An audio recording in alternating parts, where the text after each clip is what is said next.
Fala, apaixonados por futebol, bem-vindos ao canal. Mesmo o Manchester City ainda sendo considerado o melhor time do mundo, eles não andam muito bem na Premier League. Somado com as lesões de jogadores importantes, algumas pessoas já enxergam uma possibilidade para a vitória do Fluminense. Nesse vídeo, veremos jornalistas ingleses afirmando que o melhor para o Mundial seria o título do Flu. Vamos conferir. Já se inscrevam no canal para não perderem a cobertura do Mundial e bora!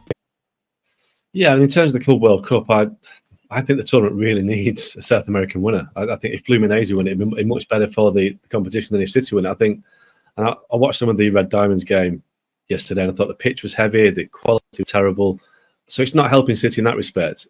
But you know, it's a title that would, you know, be distinctive for them. You know, I think only United, Chelsea, and Liverpool have won it in English clubs, but it's not a great competition. It really isn't. I think for the stake of it, it needs Fluminense to win, but I don't think they will. I think the Fluminense would be a much more competitive game because, as we know, the South American teams are so desperate to win this that their motivation is much higher than City's, I think. But I think City could probably coast to the victory. But beyond that, would it help them? I think, you know, the first game back in the Premier League is Everton away next Wednesday. So that is a tough re-entry to the Premier League, and I think it all depends on that. That will dictate how they do. If they come back and don't win at Everton, then they could be double digits behind Liverpool or Arsenal in the title race. So winning the Club World Cup won't mean anything.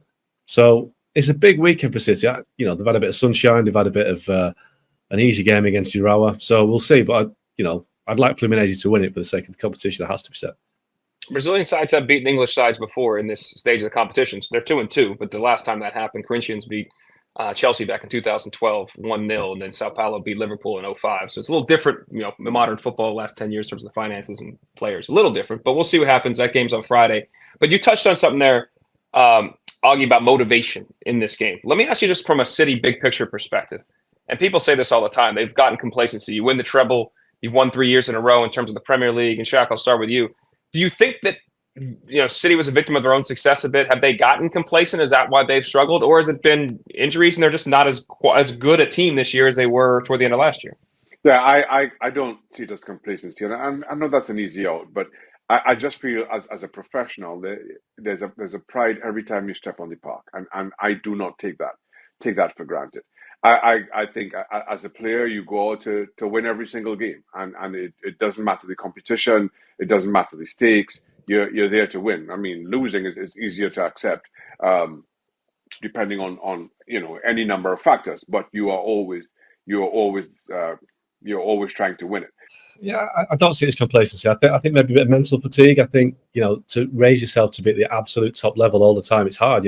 People talk about too many games from a physical point of view, but I think it's more than that. I think it's psychological. It's just needing that break. It's really hard, to raise yourself every 4 days. And I think also as well this season, I think opponents have decided to take City on a little bit more. We've seen Chelsea do it, Tottenham, Liverpool, Arsenal.